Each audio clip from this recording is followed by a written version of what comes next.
something, but I'm going to need a little help. I want you guys to think about a crazy idea, aspiration, or maybe even a goal you might have. So I'll start. My name is Param Jaggi, and I want to create a more sustainable planet to live on. So now, I want everyone in this room to stand up. Oh my God, I know it's been a long day. And at the count of 3, I want you to say as loud as you can one aspiration or goal or even a crazy idea you may have. Ready? 1, 2, 3.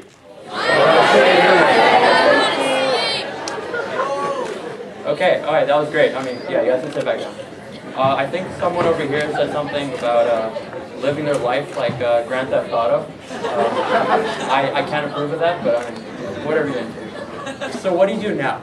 You have this great idea and you have this great aspiration. What do you do next to create something tangible from that? The first step is to think. Is to think about that idea. Think about how awesome and cool that idea is, and whether or not you're passionate about that idea. So I'm an engineer, and over the years I've been looking for ways to really think through my thought process and ideas that I have. One way that I found at a TEDx talk in Boston was the awesome to practical scale. Basically what you can do is you can plot your idea on this scale to understand how awesome it is or how cool it is, and then how practical it is for the whole world. In most of life, you have ideas that are not very practical and just not very awesome.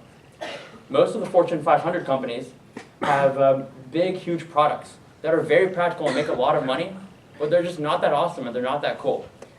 What I'm assuming, and from what I heard, was that in this room, you guys have awesome ideas, but as of right now, they're just not very practical to execute. So what do you do from here? I like to draw the line of pursuit. It's basically a line where anything above this line means that you should pursue the idea no matter how practical it is. Because if you're passionate about that idea, you'll find a way to execute it and show the world that that's practical. And you'll be on the way to seeing the change that you want to be that you want. And as you do that, the idea will become more practical. So what about me? My story starts when I was around 12 years old. I was sitting in the car and I saw emissions coming out of the exhaust of the car in front of me. What I realized was, why not create technologies that have a wide range of impact and that use science to create and to evolve our society as a whole? I started looking into the field of motor vehicles and transportation, and I realized that there's over 60 million cars produced every year. And this is only the tip of the iceberg. There's over 1.7 billion motor vehicles in the world today. And each one of these is contributing to approximately 2.4 million tons of carbon dioxide being released every second. And on top of that, each one of these is using energy resources. So something needs to be done not only for ourselves, but for future generations to come. So from there, I started designing and thinking about ideas in the environmental energy field. I started doing things like creating a device that reduces carbon emissions directly from the cars. I started looking into heat waste management and even alternative sources of energy.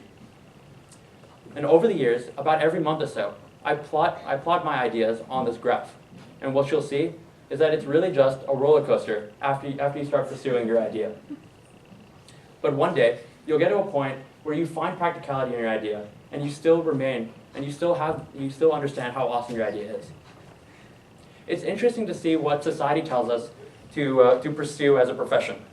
There's an interesting trichotomy between what pays well, what you love and what makes you happy, and what you're good at. I simply disagree with this. I think that you should pursue what you're really passionate about. Think back to that original idea. Are you passionate about that idea? And if so, are you willing to become the best at that idea or that specific field? And if so, are you willing to do what it takes to make it pay well and make it practical as well? If the answer is yes, then you're already on your way. The next step is the most tedious and unglamorous part of the process, is to create. It is time to create the change that you want to see. What most people will tell you is that to say less and do more. And this is very true. Because this is the time in your life where you take that idea and you want to make it into tangible form. Whether it's a social or political movement, a tangible device, or even some lines of code on a computer screen. This is the time where you get to work and you start building and creating that product. So in my personal life, when I was around 12, I had these ideas.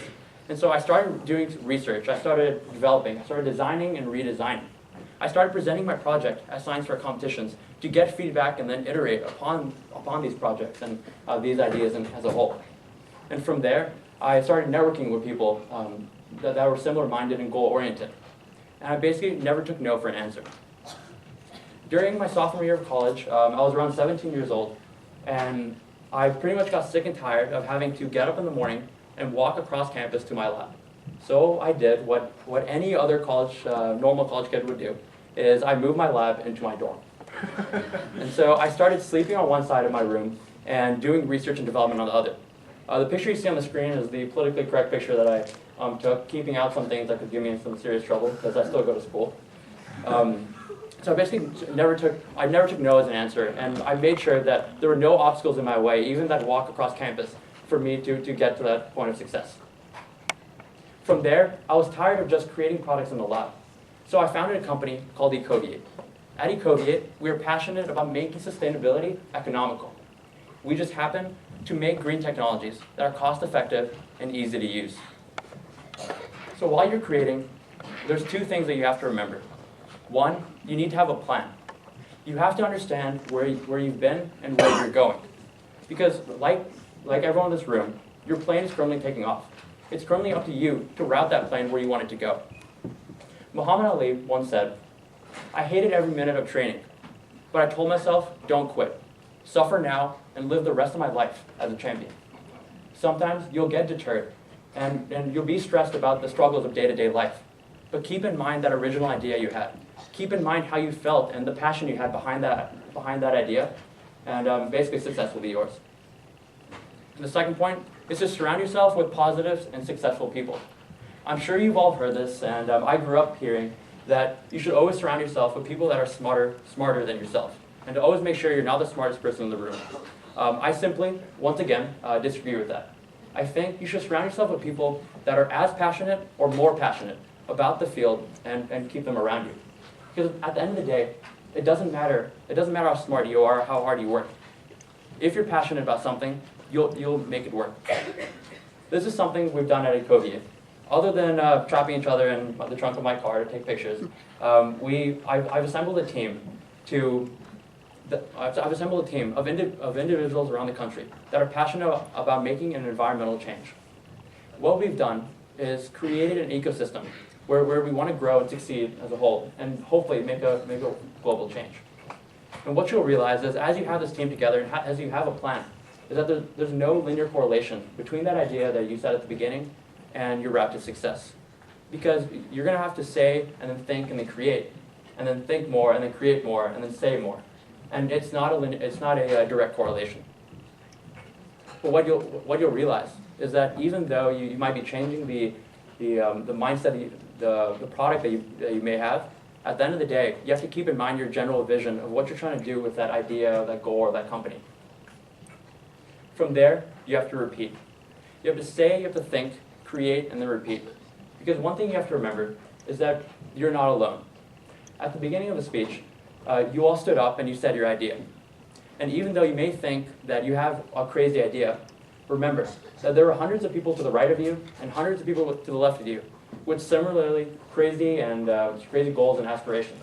And each one of them is willing to do what it takes to make them work. So from there you have to repeat, and repeat until you find that recipe for success.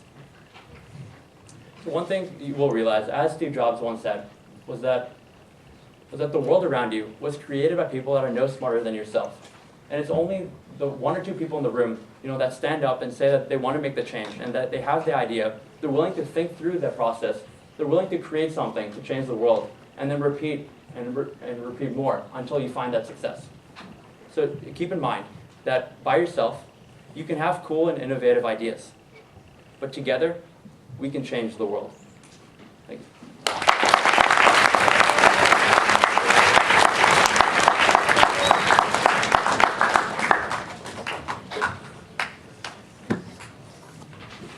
Okay, so adding on to our list of things that have happened over the past 4 years, I trust you've all heard about the conflicts in the Middle East.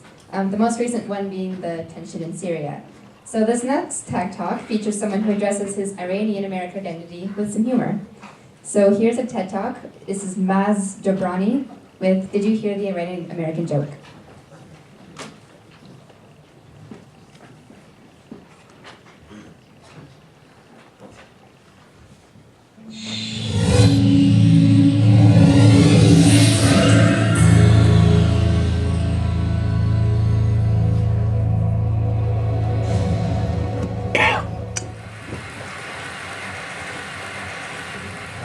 One of the founding members of the Axis of Evil comedy tour. The other founding members included Ahmed, who is an Egyptian American who actually had the idea to go to the Middle East and try it out before we went out as a tour. He went on solo and did it first.